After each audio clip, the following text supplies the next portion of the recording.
Bishop McCarthy, I would like to know that why you support Theresians, because I know that you've always agreed with the concept of Theresians, and if you can expand on that support and as to why you think it's such a wonderful organization for women. Well, I'm happy to do that. First of all, let me put it in a larger context of a change in society and a change in the church.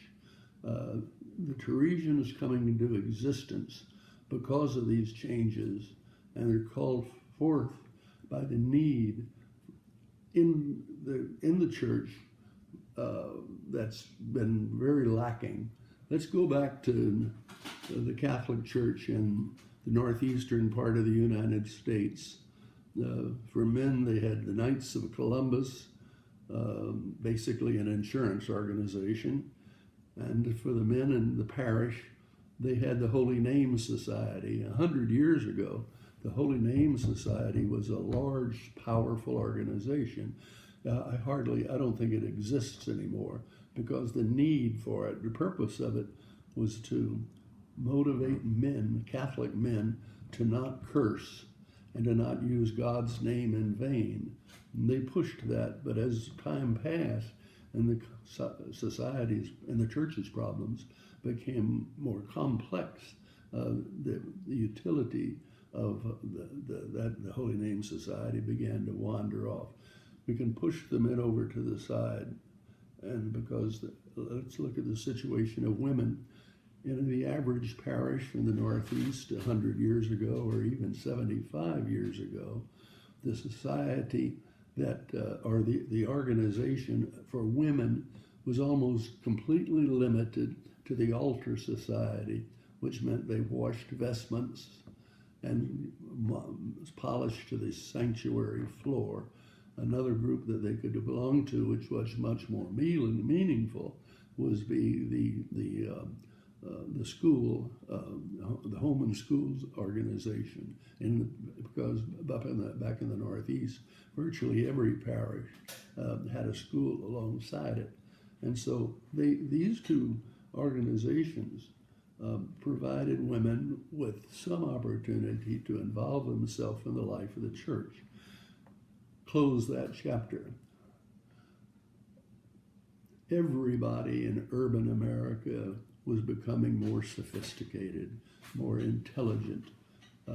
And because of sophistication, intelligence, they had a desire that their talents be more used with much greater effectiveness than cleaning the sanctuary floor, with much greater effective than ironing the purificators that the priests used at Mass. And it was into that empty slot that the Theresians came, and it was desperately needed. You had the New World, and it was new, because in the period I was talking about, suburbia did not exist. Everybody was crammed into the tenements, not tenements, we had tenements too, but crowded the inner cities. Then when suburbia comes along, something strange happened in America. People begin to be isolated. You fly over a city and you look down there at all those beautiful curved streets, and if you look closely, you'll see swimming pools. But Americans cut themselves off from each other with the development of suburbia. The man would come home in a car with the air conditioning on. He would drive into the garage, open the door with electronically, drive in, close the door, go into the living room. His wife's waiting for him. He has a martini, and he's in air-conditioned comfort watching the TV. He stopped going to meetings. He couldn't go to union meetings. He wouldn't go to Holy Name meetings. Nobody likes meetings anymore, and unless they're meaningful, and they've got great options on what to do with their time. And when you offer something that doesn't energize them, challenge them, they'd rather watch the evening news. And so that isolation was existing. And Theresians began to draw women out of suburban isolation and into a working group where they were meeting their peers. They were challenged to use their minds and to be much more energetic and effective. And that was, in my opinion, filling a wonderful void. And so when I hear the large number of Theresian organizations all over the world, all over the country, I'm thrilled by that. Now, I have heard that they have facing certain concerns right now. The enrollment of new members, of developing programs that are challenging to these new members that relate into the life of the church and the life of society as well, and money. I'm going to take each one of those by itself and see. Of course, this is my opinion and therefore infallible. So I'm joking. Enrollment. During this same period of transition from inner city church to suburban church, there's been a dramatic change in orientation of men and women and kids, everybody. And so the interests of 45-year-old women those interests have gone on, and now many of them are 55 and 60, and they're inviting 22-year-old wives and mothers to get in, and that's wonderful. But they can't use the same programs that they used in 1970. The world is different. You read the morning paper and you look at the world and it's different. The problems are different. The possible solutions are different. And so this older group is the one that has to do the learning. They're trying to entice a younger generation in. They can't do that unless they listen to what's bothering, irritating, and the membership, the mature membership of the older group already knows what that is. A tremendous problem with commitment. We have now in our marriages, Mary, I love you with my whole heart. Will you marry me for a year and a half? That's a major crisis. I forget. I don't have to work in this anymore. So I used to have the statistics. So it used to be though that you got 100 marriages, not of anybody, and half of them would be in divorce within 2 or 3 years. I don't know if those figures are accurate, but the percentage of breakups is enormous. That's kids growing up without both parents. That's bitterness and hatred. That breakup of marriage results in domestic violence. Domestic violence is a tremendous problem in our society. Society is not doing much about it, and the church is not doing much about it. I ask the listeners, have you ever heard a priest on Sunday morning or a deacon on Sunday morning talking about the reality of domestic violence? When I'm preaching to 700 or 800 people on Sunday morning, I look out there and I know that 10 or 15 people have been through a terrible experience with the last month.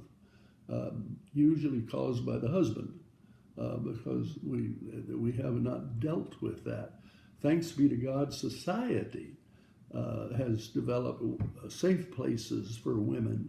The church should endorse those. The Theresians, and I'm operating out of ignorance when I make a suggestion. I haven't been working closely with them for many, many years because I'm old, but the Theresians, if they're looking for work, a special ministry. not work, ministry, to confront the issue of domestic violence is a tremendously important thing. I know I'm isolated from street life, but I hear this every day, every week, this tremendous explosion of drugs and opiates. Opiate wasn't part of my vocabulary 5 years ago, but it's risking the destruction of the country. It's so dangerous. So they should never have a meeting, again, my personal opinion, without discussing it. What is this group going to do about that in this area now? And so that should be presented in front of us. So that's a way, I think, new members, you have to build a program and a structure that will entice young women to get excited. So I'm blanking out. I push that to one side. Membership. Would you repeat the second thing? I know the third is money. I believe that you said the challenges of the society, which I think you addressed, and also attracting new members, which I think you addressed. I believe those were the three. I did, yeah. I put them together. So I want to talk about money. It's sensitive, and I'll never be invited back. But raising money from women's organizations is very difficult. Women are vulnerable, and I'm be patient with me. I'm talking really about the way things were 30. I've been a priest 61 years. I'm talking about the way things were 50 years ago. It may not be true today, but 50 years ago, the vast majority of wives with a loving and productive husband, she didn't have to worry too much about money. He generated in his job. She took care and ran the house with it. But she didn't have any control. Now so many women are earning many times more than their husbands, and they're in control of money. But prior to me knowing about this, they were fearful. I would always laugh. I used to run a lot of meetings, and you're registering 300 people, and a woman, Mrs. Jones, is coming up to register. The registration fee is at that time $35, $45, and she'd say, "I'm not going to be for lunch on Tuesday, so I don't want to pay the full amount." And I'd always say, "We bought your lunch 2 months ago." But they're very careful with money, and they were, because they didn't control it, and they had to be very sharp, and so they whereas a man will always come in, and I shouldn't say always, usually his registration fee is $45. He writes a check for $60. And the lady in this imaginary case says, I didn't have lunch here. You can't charge me the full price. But to push that to one side, I think that's going to change, except women in Theresians have to ask themselves, what does membership mean to me?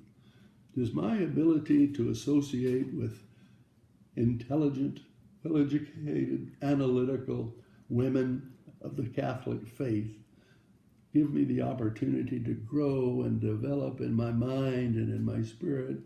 Is that happening for me? And if it is, so it should be so important that I'm willing to pay my share of the costs. And with Theresians, I've raised money in lots of different circumstances. You must really stress nothing is free. And if you want this done,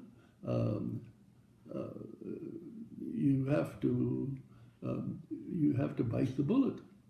And so I'm going to start winding down now, because I think I want to come back. Theresians fill a natural need for intelligent, dedicated women inside the Catholic Church. It's fulfilling that need, and they're in order education, communication, costs of meetings, all of those cost money. And if you want those things, you have to, and you must be stressed that it's necessary, and and I think I'm killing a dead horse. That I think that is changing, but maybe not. So, ladies, if you really want to have a great organization, it's going to cost you. God bless you. God bless Theresians all over the world and the United States. And may God continue to keep St. Teresa helping us in heaven. Amen. Thank you, Bishop McCarthy.